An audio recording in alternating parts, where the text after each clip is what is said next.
por irmãos que não é muito fácil nessas condições de trazer a palavra, mas é um prazer de poder estar aqui na casa de Deus e também compartilhar um pouco da paz de Deus com os irmãos. Vamos orar, apresentar a palavra, que Deus venha a nos guiar, que Deus venha, pelo seu Espírito Santo, trazer o que Ele quer trazer para os nossos corações. Seigneur, nous nous tenons ce soir, Seigneur, dans ta présence. Nous sommes ici, Seigneur, parce que c'est toi, Seigneur, qui nous a conduits.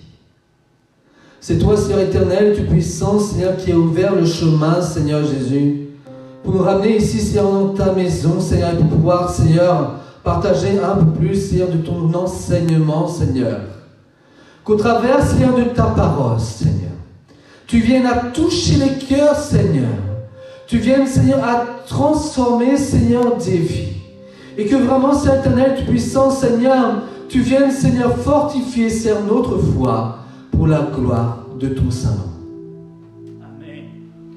Oui, vraiment, si je m'appuyais sur ma propre raison,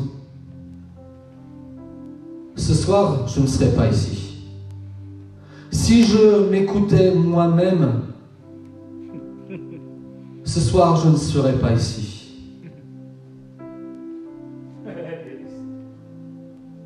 Mais, comme nous dit la parole,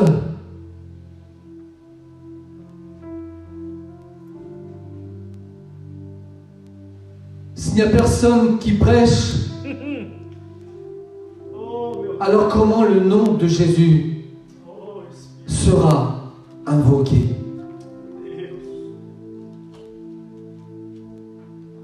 Je réponds juste à ce pourquoi Dieu m'a appelé.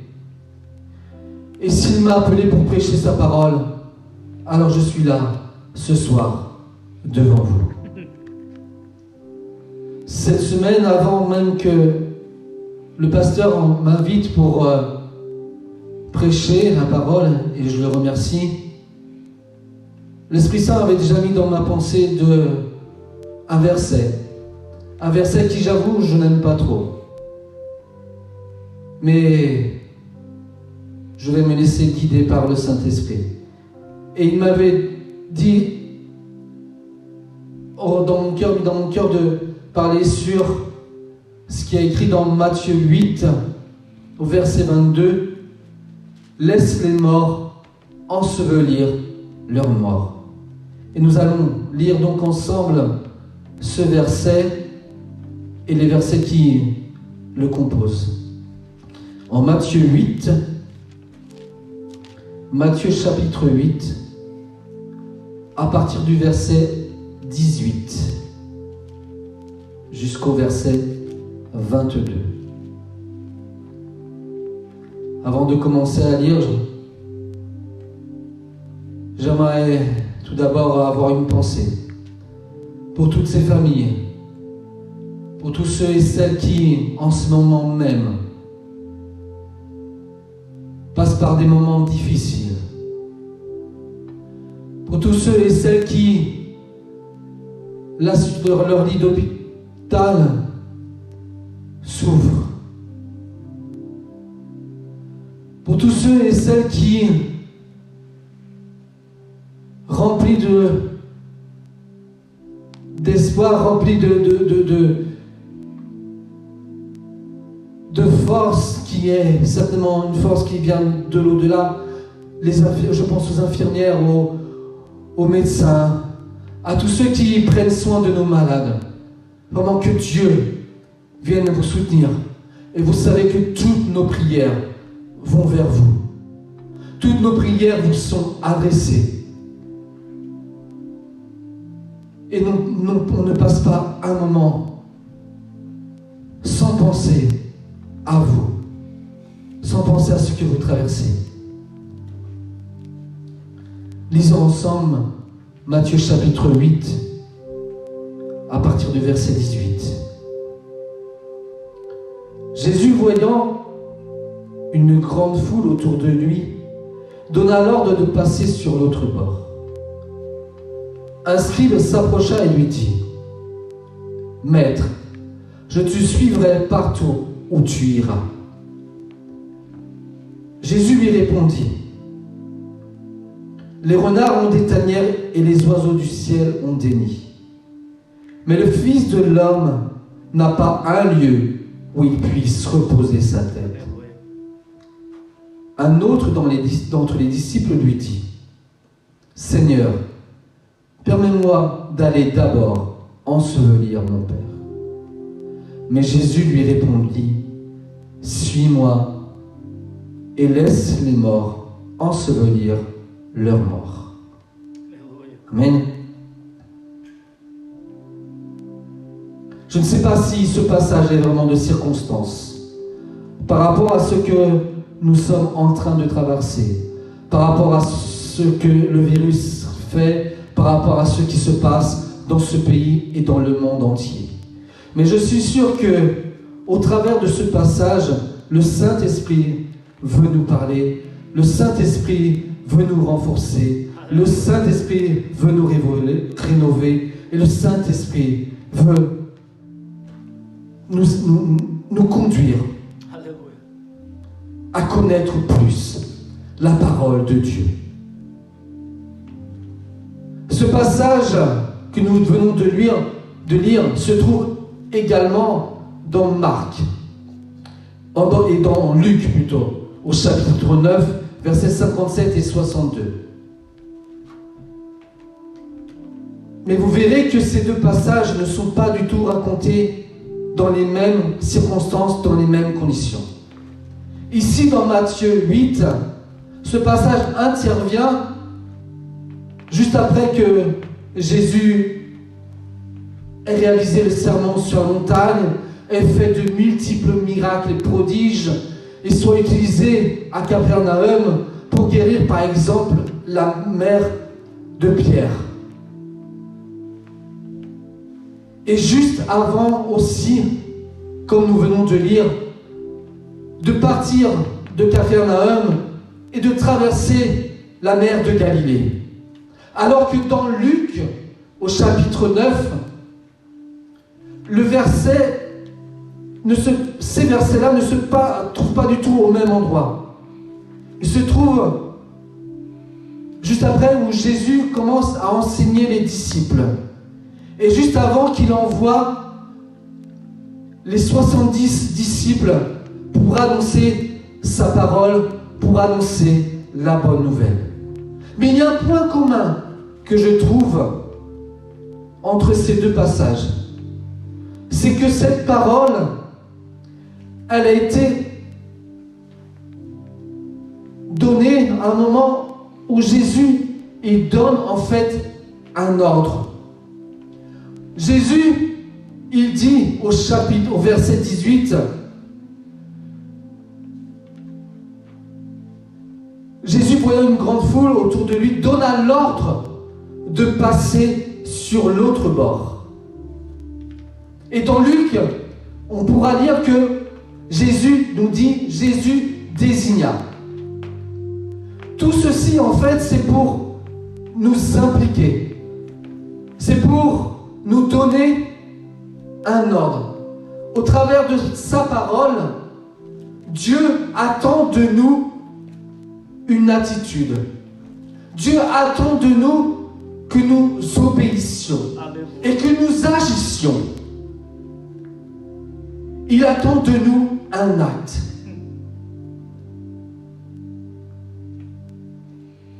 Dans Matthieu 8, il donne l'ordre de passer sur l'autre bord du lac. Et dans Luc 9, Jésus nous envoie. Certainement au travers de cet ordre, Jésus voulait nous apprendre quelque chose. Jésus attendait quelque chose de nous. Ici dans Matthieu, nous voyons que Jésus est entouré d'une grande foule. Effectivement, à l'époque où Jésus a commencé son ministère, il y avait une multitude, il y avait beaucoup de personnes près de lui. Parce que son discours était différent. Il avait un discours de paix, un discours d'amour inconditionnel, un discours qui était différent par rapport à ce que le peuple avait l'habitude.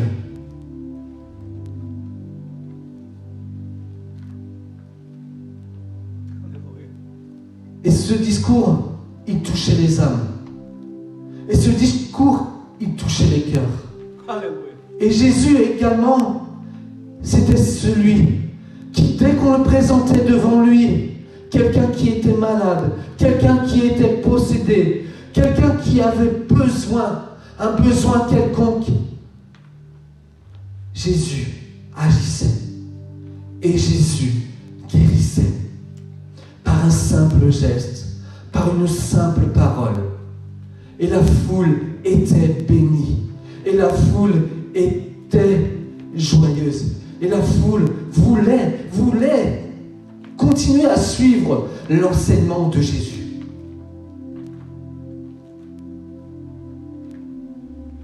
Mais Jésus savait très bien ce pourquoi il était venu. Il était l'envoyé du Père. Il était et il est le Messie. Comme il se nomme lui-même, il est le Fils de l'homme. 83 fois dans le Nouveau Testament, Jésus lui-même se nomme comme le Fils de l'homme, accomplissant ainsi la parole qui est citée en Daniel, chapitre 7, versets 13 et 14. Comme quoi Dieu enverra le Fils de l'homme. Pourquoi le Fils de l'homme? Parce que Jésus s'est fait semblable à toi, à moi, comme un homme simple, un homme humble, un homme avec toute sa souffrance, avec toute son humilité, toute sa simplicité. Pour partager, pour vivre tout ce que toi et moi sommes amenés à pouvoir supporter ici sur terre. Mais ce qui le fait le nommer le Fils de l'homme, c'est parce qu'il était aussi là pour réconcilier le ciel avec la terre. Et que c'est par cela, par ce mystère, que le salut nous a été offert.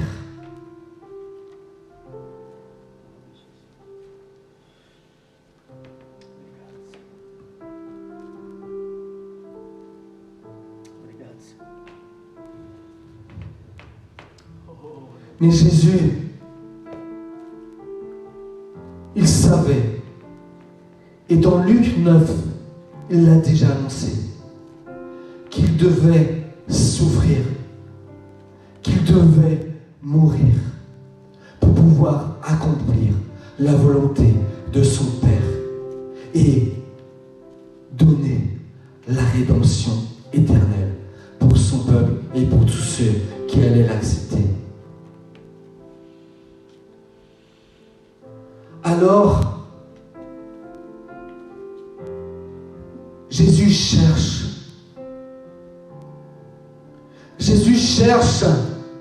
ceux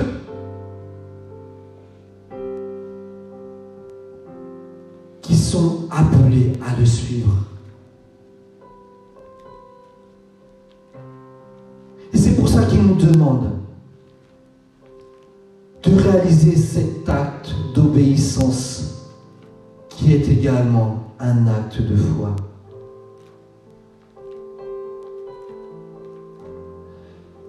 Et de cette foule, certainement peu ont pris leur rame et leur bateau et ont été prêts à aller de l'autre bord.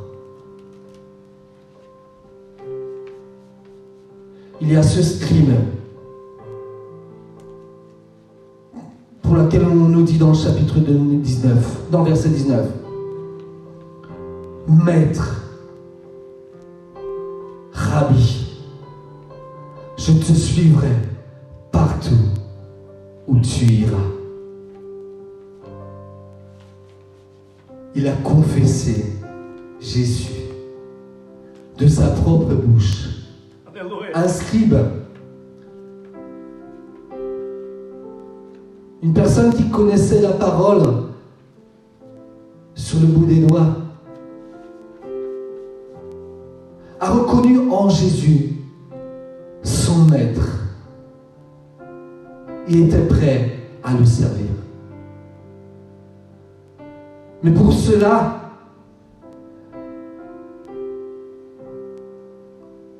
il avait besoin, et Jésus dit qu'il doit tout abandonner.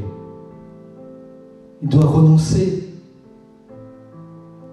à son confort, renoncer à sa vie d'aujourd'hui,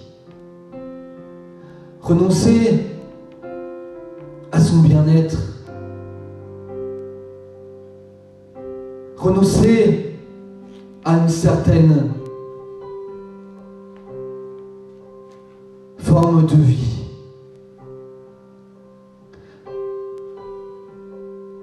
Et il dit aussi que Jésus dit que certainement la vie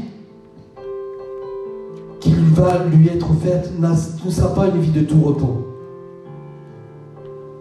ne sera pas une vie facile. S'il veut vraiment le suivre, s'il veut vraiment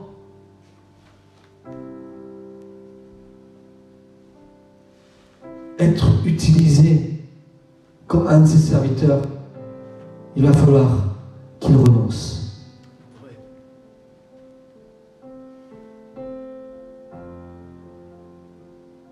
Et la parole aussi nous dit, dans le verset 21, par un autre de ses disciples, qui interpelle Jésus et lui dit, avant de te suivre, permets-moi seulement d'aller ensevelir mon Père. Mais certainement, ce n'était pas une situation actuelle. Son Père n'était pas encore mort. Si il avait été mort, il ne serait certainement pas près de Jésus, mais plus dans sa maison à observer les 8 jours de deuil qui est demandé par la loi. Alors qu'est-ce que signifie ce verset? Ce verset signifie en fait que cet homme, avant de suivre son héritage, il voulait déjà recevoir son propre héritage, son propre bien, ce qui lui revenait à lui, de ce monde, de sa famille. Mais regardez ce que Jésus répond. Jésus lui dit, suis-moi et laisse les morts ensevelir leurs morts.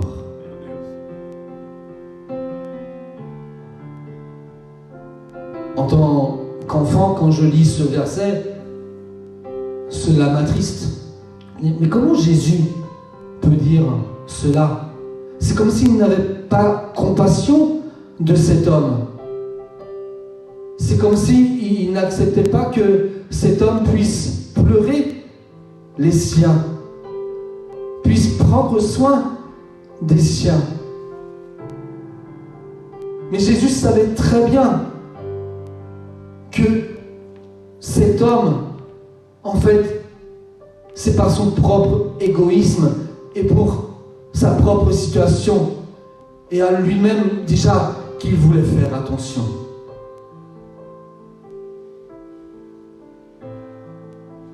Et Jésus répond par ce mot en disant « Laisse les morts ensevelir les morts », tout simplement pour nous dire et nous signifier que laisse le monde s'occuper de ce qui concerne le monde. Alléluia.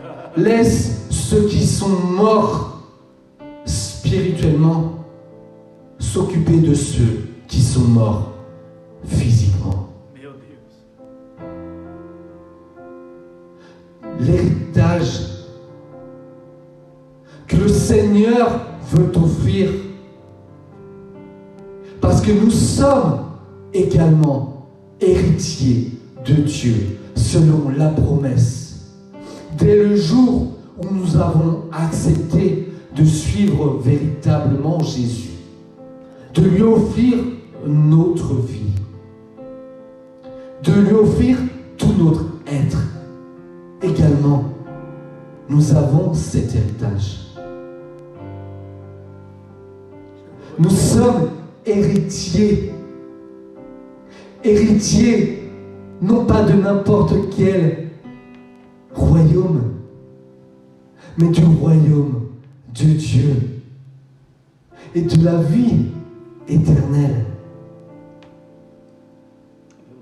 Quoi qu'il en coûte, quoi qu'il en soit, que ce que nous ayons à perdre, sache que avec Jésus, c'est au centuple que tu le récupéreras. Et avec la vie éternelle, je ne sais pas aujourd'hui comment est ta foi. Je ne sais pas aujourd'hui où est-ce que tu t'es arrêté dans ce cheminement. Alléluia. Peut-être que même tu ne l'as pas commencé. Peut-être que c'est aujourd'hui seulement que tu entends parler de Jésus. Que tu entends le nom de Jésus.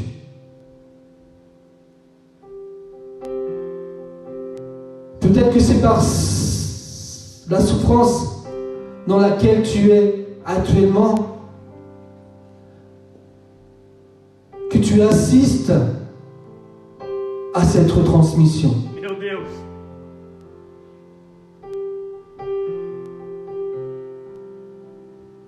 Peut-être que tu n'as pas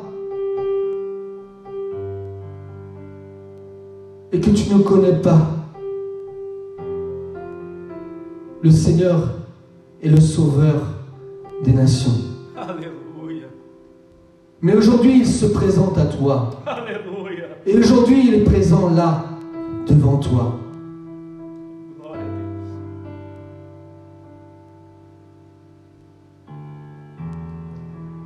Il sait que il y aura beaucoup de moqueries. Il sait qu'il y aura beaucoup de méchanceté. Il sait qu'il y aura beaucoup d'incompréhension. Le Seigneur sait toutes choses. Alléluia.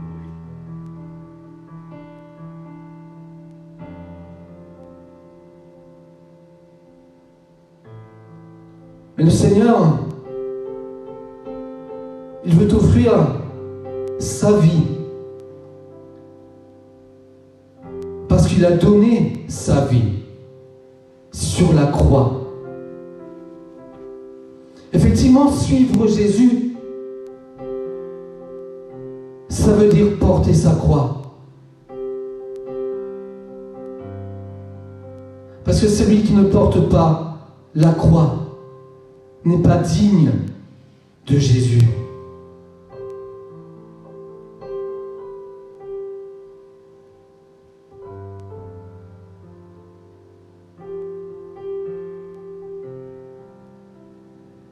Mais cette croix nous conduit vers le salut, vers la vie éternelle, cette croix nous conduit dans le royaume de Dieu.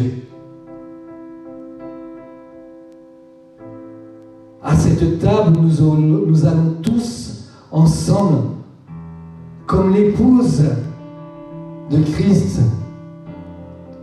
partager la même scène, partager le même repas.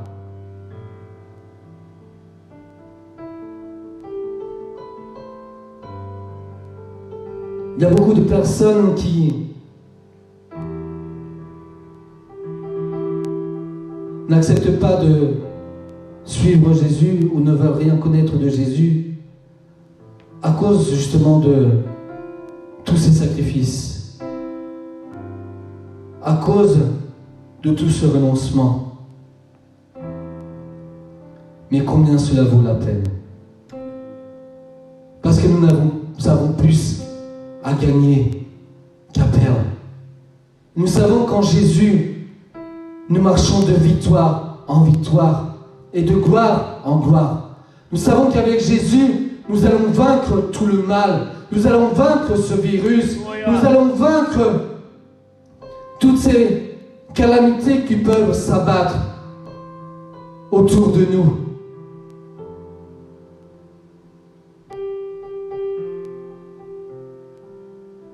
Le Seigneur t'invite ce soir. Et le Seigneur, il te demande de traverser de l'autre bord.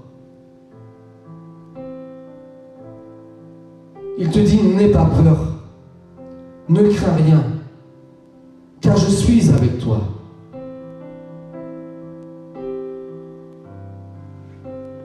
Tu crois peut-être que tu n'as pas de conditions, mais celui qui te donne la capacité, c'est Jésus par son Saint-Esprit. C'est lui qui te capacite. C'est lui qui te donne la force. Alléluia. Alléluia. Vous verrez ensuite le passage qui suit, que les disciples ont traversé une tempête. Mais Jésus était au milieu de la barque avec les disciples. Et Jésus a calmé la tempête. Et les vents violents et la tempête a obéi à la parole de Jésus. Et sur sa parole, la tempête s'est calmée. Les flots se sont calmés. Et le peuple a traversé.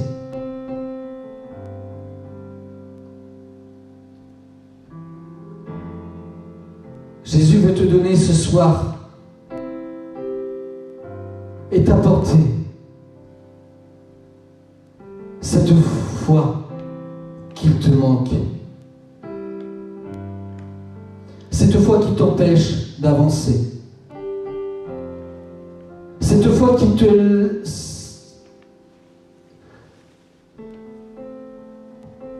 Le Seigneur, il veut que tu quittes le monde,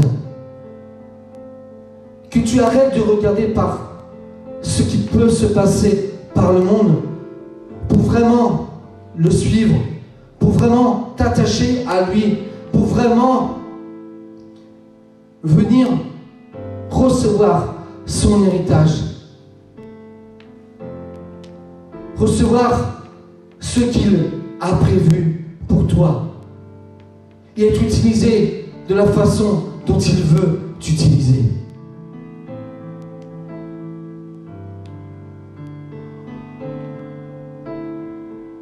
Le Seigneur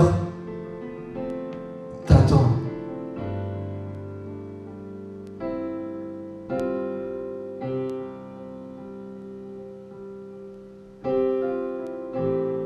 C'est ce que le Saint-Esprit a mis dans mon cœur ce soir. Une parole simple. Effectivement, la parole nous dit que la porte est étroite et le chemin est resserré pour ce qui conduit à la vie. Mais je veux te dire ce soir combien cela vaut la peine. Combien cela vaut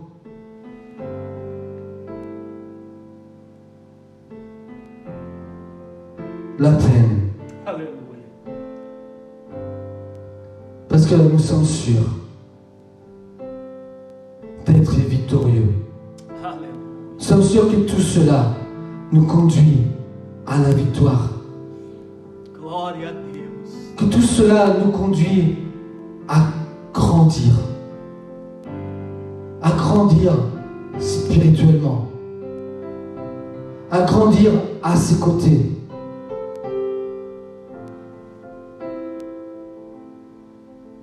Il y a une louange qui nous dit « Je te donne tout. Toute ma vie, tout mon cœur. Tout t'appartient, Seigneur. Tout est à toi. Alléluia. Tout est pour toi. Alléluia.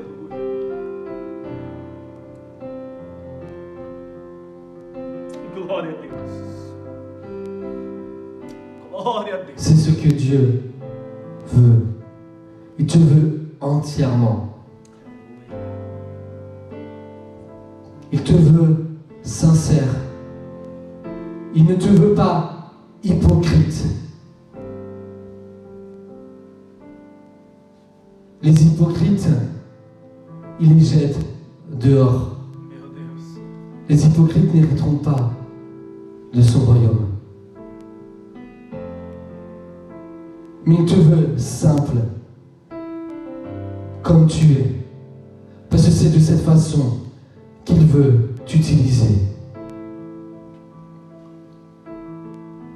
C'est de cette façon qu'il veut partager avec toi.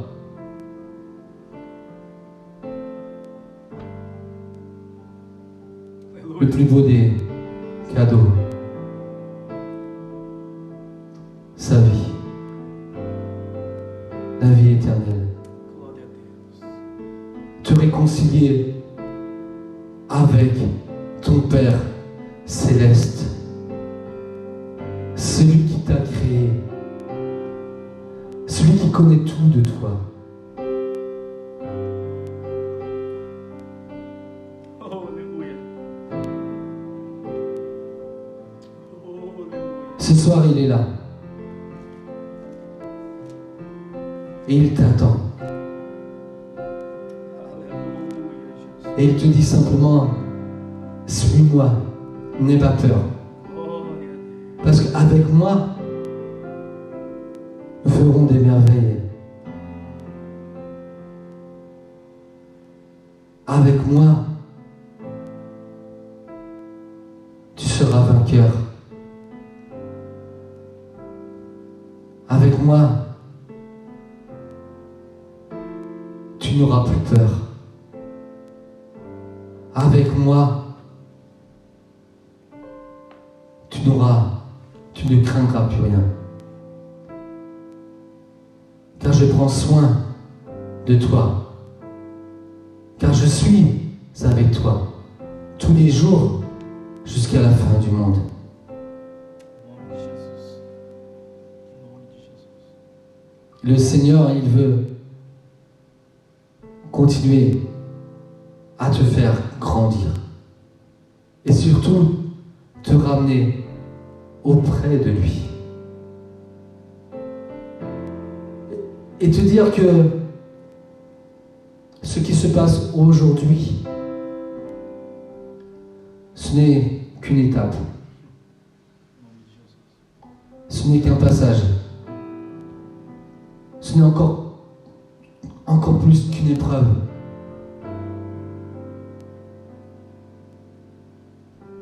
Cette épreuve, elle aura des conséquences. Cette épreuve va faire naître d'autres luttes, d'autres problèmes, d'autres soucis.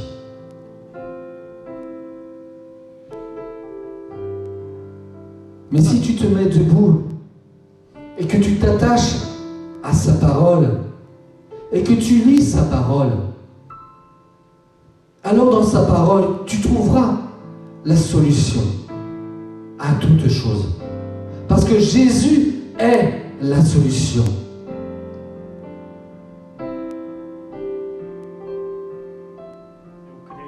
Jésus est la solution.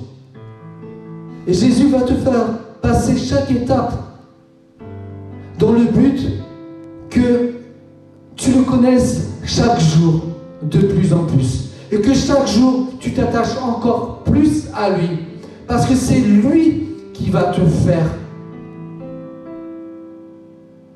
vaincre, qui va te donner la victoire. Parce que c'est lui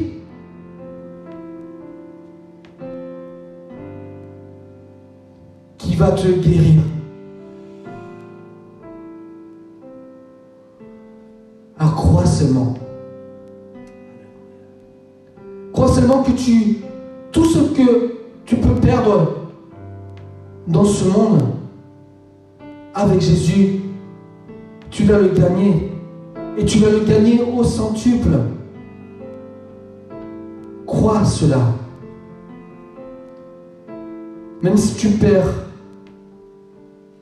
un père, même si tu perds une mère, même si tu perds un frère, même si tu perds une sœur, le Seigneur va restituer dans sa famille, dans la famille de Dieu. Avec des persécutions, mais avec la victoire assurée et certaine. Alléluia.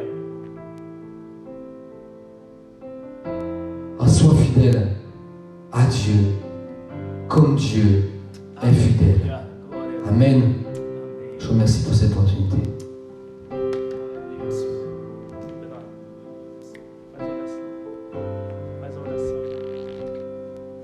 Nous allons prier le Seigneur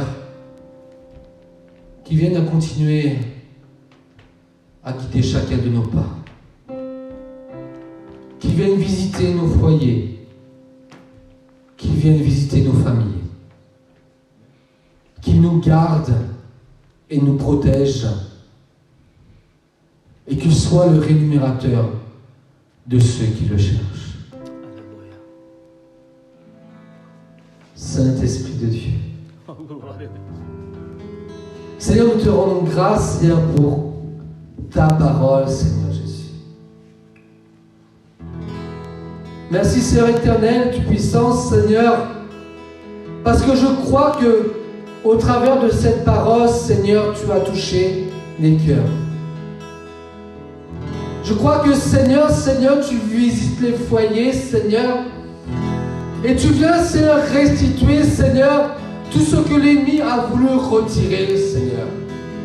Je crois au Père, Seigneur, que par ta puissance, Seigneur, par la puissance de ton Saint-Esprit, Seigneur, tu viens, Seigneur éternel, puissance, Seigneur, toucher les vies, Seigneur. Te révéler, Seigneur, à nous, Seigneur Jésus, et montrer, Seigneur, que tu es celui qui veille sur nous. Tu nous invites, Seigneur, ce soir à nous suivre, Seigneur. Tu nous invites, Seigneur, à faire ce pas, Seigneur, à faire, Seigneur, cet acte de foi et d'obéissance, Seigneur, pour grandir, Seigneur, dans ta présence, Seigneur, et pour venir, Seigneur éternel, puissant, Seigneur, te donner, Seigneur, toutes nos êtres, Seigneur. Te dire, Seigneur éternel, puissant, Seigneur, que tu es celui, Seigneur, qui peut restituer, Seigneur, tout ce qui a été perdu. Alors, Seigneur, visite, Seigneur, les cœurs, Seigneur. Les cœurs contrits, Seigneur. Les cœurs humbles, Seigneur. Les cœurs sincères, Seigneur. Qui ont décidé ce soir, Seigneur, de faire ce pas devant toi, Seigneur, et de venir, Seigneur, pardonner leurs péchés, Seigneur. Oui, Seigneur, tu pardonnes ce soir. Oui, Seigneur, ce soir, tu lèves des vies. Ce soir, Seigneur, tu restitues.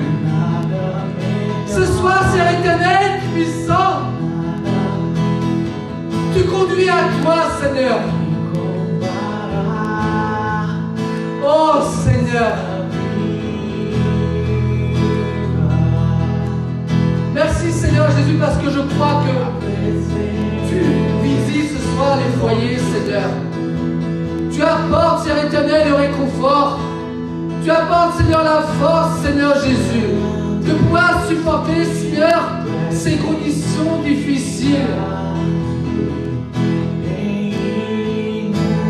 Oui, Seigneur. Inonde, Seigneur, les foyers. Inonde, Seigneur, les familles. Viens, Seigneur, touché par ton Saint-Esprit. Et restitue, Seigneur. Restitue, Seigneur, les appels. Restitue, Seigneur éternel, les ministères. Et que nous soyons, Seigneur, prêts à te suivre, Seigneur. Et à t'utiliser de la façon, Seigneur, dont tu veux nous utiliser pour la gloire de ton Saint-Nom.